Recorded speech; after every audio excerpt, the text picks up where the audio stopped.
శుక్లాంబరధరం విష్ణుం శశివర్ణం చతుర్భుజం ప్రసన్నవదనం ధ్యాయేత్ సర్వవిఘ్నోపశాంతయే. 14వ అధ్యాయం భావనా సిద్ధి. మునికుమారుడు చెప్పిందంతా మహాసేనుడు మంచి బుద్ధితో విచారించి జగత్తు యొక్క స్థితి స్వప్నస్థితి వంటిది అని తెలుసుకొని వెంటనే శోకాన్ని వీడెను. ధైర్యాన్ని అవలంబించి అతడు శోకరహితుడై మరలా మునికుమారుని ఇలా ప్రశ్నించాడు. మహాభాగా, నీకు తెలియనిది ఏది కొంచెం కూడా లేదని తలుస్తున్నాను. కావున నేను అడుగుతున్న దాన్ని దయతో చెప్పుము. ఇదంతా భావన వల్లనే కలుగుతున్నదని చెబుతున్నావు. ఇది ఎలా కుదురును? నేను నా మనసులో దేని గురించి ఎంతగా భావించినా అది వెలుపల వస్తువుగా రూపొందటలేదు. మరి నీవు భావన యొక్క స్థితి చేత శైలంలో పెద్ద లోకాన్ని కల్పించావు. అదీగాక ఒక్క సమయంలోనే దేశం, కాలం, శైలలోకంలో ఒక విధంగా, ఈ జగత్తులో ఇంకొక విధంగా ఎలా ఉన్నాయి? వీటిలో సత్యమైనవి ఏవి, అసత్యమైనవి ఏవి? మునికుమారుడిలా వివరించాడు. ఇది ఇటువంటిది అని అనుకొనుటయే భావన. అది సిద్ధం, అసిద్ధం అని రెండు విధములు. ఇది ఇటువంటిది కాదు అనే తలపు వికల్పము. వికల్పము లేని భావన సిద్ధమవుతుంది. వికల్పం కలిగితే భావన అసిద్ధమగును. బ్రహ్మ యొక్క సిద్ధ భావన చేత ఈ జగత్తు పుట్టింది. ఆయన యొక్క భావన అత్యంత దృఢమగట చేత ఈ జగత్తు అందరికీ సత్యంగానే తోస్తున్నది. ఈ బ్రహ్మ సృష్టి యందు ఉన్న సత్యత్వ బుద్ధి మన భావనలందు మనకు లేదు. ఇది నా భావనే కాని సత్యం కాదు. బ్రహ్మ సృష్టియే సత్యమని మనం తలుస్తున్నాం. ఈ వికల్పం చేత మన భావనకు సిద్ధి కలుగటలేదు. లోకంలో భావన యొక్క సిద్ధి అనేక విధాలుగా ఏర్పడుతుంది. జన్మ, మనులు, ఔషధులు, తపస్సు, మంత్రసిద్ధి, దేవతలిచ్చు వరం మొదలైన వాని చేత భావన యొక్క సిద్ధి అనేక విధాలుగా రూపొందుతోంది. బ్రహ్మదేవునికి జన్మ చేత, యక్షులకు మరియు రాక్షసులకు మనుల చేత, దేవతలకు ఔషధీ రూపమైన అమృతం చేత, యోగులకు యోగం చేత, తాపసులకు తపస్సు చేత, జపపరాయణులకు మంత్రసిద్ధి చేత, విశ్వకర్మ మొదలైన వారికి వరం వలన భావనకు సిద్ధి కలుగుతున్నది. అటువంటి సిద్ధి కలగగానే ఈ కార్యానికి నేను ఇలా సంకల్పం చేశాను అనే విషయాన్ని మరచిపోవాలి. అప్పుడే భావన స్థిరం అవుతుంది. అలా కాక నేను ఈ కార్యాన్ని సంకల్పించాను అని మనసుకి తోస్తూ ఉంటే ఆ కార్యం అంతకు పూర్వం లేకుండాట, అప్పుడు కొత్తగా ఆరంభమగుట తోస్తుంది. అప్పుడు ఆ కార్యం అసత్యమని తోస్తుంది. ఇది వికల్పమై భావనను భంగపరుస్తుంది. అప్పుడు భావనకు సిద్ధి కలగదు. నాటకంలోని పాత్రధారిని చూస్తున్నప్పుడు వీడు హరిశ్చంద్రుడే అనే భావన దృఢంగా ఉన్నంతవరకే ప్రేక్షకునికి రససిద్ధి కలుగుతుంది. ఏ కారణం చేతైనా వీడు హరిశ్చంద్రుడు కాదు, మన వీధిలో ఉన్న వెంకయ్య కదా వీడు, వాడే ఈ వేషం వేశాడు అని తోస్తే ప్రేక్షకుడికి రససిద్ధి కలగదు.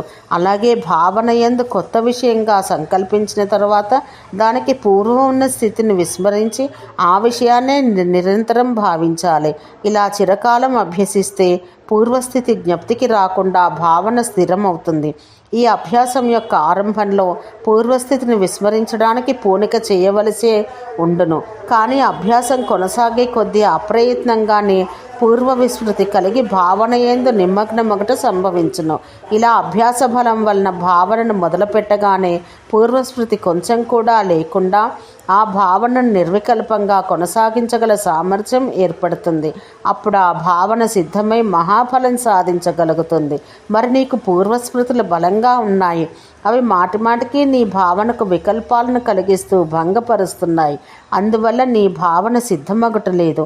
నీవు కూడా సృష్టిని చేయగోరితే భావనను శీఘ్రంగా సాధించు. ఇక నీవు అడిగిన దేశకాలాల యొక్క ద్వైవిధ్యం గురించి చెప్తాను విను. ఏకకాలంలోనే ఈ లోకంలో అర్ధక్రోశ మాత్రంగా ఉన్న కొండలో అనంతమైన దేశం, ఆ కొండ లోపలి లోకంలో ఒకరోజు కాగా ఈ లోకంలో 120 కోట్ల సంవత్సరాల కాలం ఎలా సంభవించిందని నువ్వు ఆశ్చర్యపడుతున్నావు.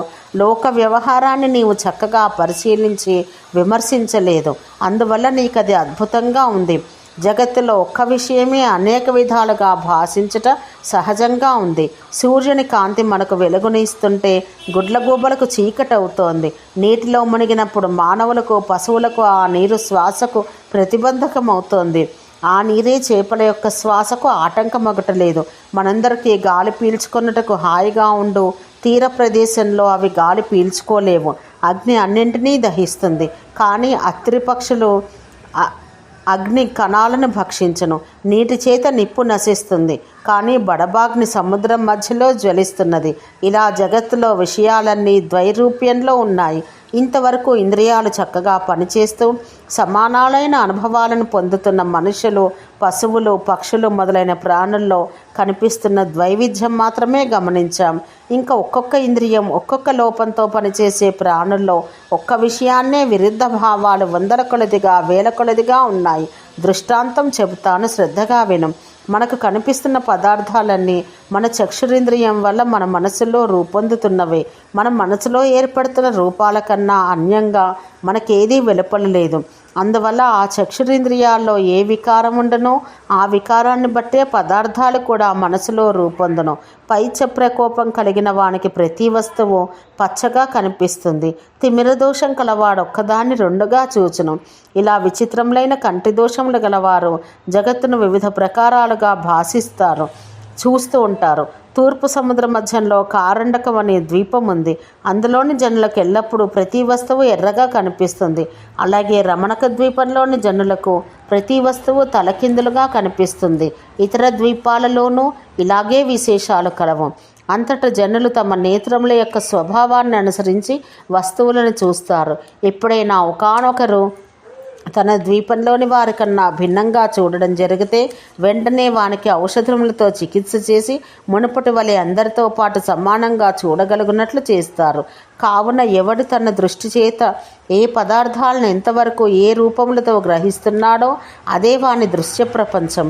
ఇలాగే తక్కిన ఇంద్రియాల విషయంలో కూడా ఆ ఇంద్రియాల విశేషాలను బట్టి ఒక ప్రపంచమే భిన్న జనుల చేత భిన్న భిన్నంగా గ్రహించబడుతోంది. కొందరికి వినిపించే ధ్వనులు మరికొందరికి వినిపించవు. నేలపై అడుగుల గుర్తులను వాసన చూసి కుక్కలు దొంగను గుర్తించగలవు. మనుషులకు అటువంటి శక్తి లేదు. అలాగే కేవలం మానసికమైన భావనలు, ఆలోచనలు మొదలైనవి కూడా ఆయా వ్యక్తుల యొక్క సంస్కార విశేషాలను బట్టి భిన్న భిన్నంగానే ఉంటాయి. దేశంలోనూ కాలంలోనూ మనం భావిస్తున్న క్రమం కూడా ఇటువంటిదే. ఇది ముందు ఇది వెనుక అని అనుకున్నటే క్రమం. సూర్యుడు ఉదయిస్తున్న దేశాన్ని ముందు తూర్పు అనుకుంటే దానికి ఎదురుగా తర్వాత కనిపించే దేశం పడమరవుతుంది. లేదా ముందుగా దక్షిణం గుర్తిస్తే దానికి ఎదురుగా తర్వాత కనిపించినది ఉత్తరమగును. కాశీక్షేత్రం ప్రయాగలో ఉన్నవారికి తూర్పున ఉంటే దక్షిణ భారతదేశంలో ఉన్నవారికి ఉత్తరం అవుతుంది. ఇలాగే కాలంలో కూడా ముందొక పని జరిగినప్పుడు అది భూతకాలమని, తర్వాత ఇప్పుడు జరుగుతున్న పని వర్తమాన కాలమని, జరగబోవు క్రియను భవిష్యత్ కాలమని చెబుతున్నాము. ఈ దేశ క్రమం కానీ కాలక్రమం కానీ ఇంద్రియాల వల్ల మన మనసుల్లో కలుగుతున్న భావాలను అనుసరించే గ్రహిస్తున్నాం. మన ప్రపంచం మన భావముల యందే ఉంది, కానీ కొంచెం కూడా వెలుపడలేదు. అంతకు మించి ఇతరులు ఏదైనా గ్రహిస్తూ ఉంటే అది వారి ప్రపంచంలో వారికి ఉండును, కానీ మన ప్రపంచంలో మనకు ఉండదు. మనం దేని గ్రహిస్తున్నామో అదే మన ప్రపంచం. ఎవరికి ఏది తెలియదో వానికి అది ఉండదు. కావున దేశం యొక్క కాలం యొక్క దీర్ఘత్వం అల్పత్వం మన ఇంద్రియాల జ్ఞానంపైనే ఆధారపడి ఉంటాయి. అందువల్ల ఒకే దేశం ఒకే కాలం రెండు విధాలుగా తోచుట అసంభవం కాదు. నీవు శైలలోకంలో దేశం చూస్తున్నప్పుడు దానికి అంతం నీకు కనిపించలేదు, అందువల్ల నీకది అనంతంగా కనిపించింది. కొండను చుట్టి వచ్చినప్పుడు అదే నీకు అర్ధకోశంగా కనిపించింది, అందువల్ల నీకది అల్ప ప్రదేశంగా తోచింది. అలాగే శైలలోకంలో చాలా కొన్ని సంఘటనలు చూశావు, అందువల్ల అది అల్పకాలంగా తోచింది. వెలుపలికి వచ్చిన తర్వాత ఇక్కడ వేల కొలది తరాలలో సంభవించిన సంఘటనలు పరిణామాలను చూశావు, అందువల్ల అది దీర్ఘకాలంగా తోచింది. కావున దేశకాలాలు భావనా మాత్రాలు. ఇక మనకు వెలుపల వస్తువుగా బహిప్రపంచం ఉందనే మాటను గురించి విను. గోడ మీద బొమ్మలు చిత్రించినప్పుడు ఆ చిత్రాలకు ఆధారంగా గోడ ఉంది. అలాగే జగత్తు అనే చిత్రానికి కూడా ఆధారమైన పదార్థం ఒకటి ఉండాలి. అంటే గ్రహిస్తున్న మనం కాకుండా మన చేత గ్రహించబడుతున్న బహిప్రపంచం వేరు ఉండాలి. నిజమే, రెండు పదార్థాలు ఉన్నప్పుడు వాటిలో ఒకదాని యొక్క స్వరూపమైన విస్తృతిని గ్రహించినప్పుడు మొదటిదాన్ని అవధిగా చేసి రెండవ దాని యొక్క స్వరూపం గ్రహిస్తాము. ఈ అవధినే అపాదానం అని చెబుతారు. ఓం శాంతి శాంతి శాంతి.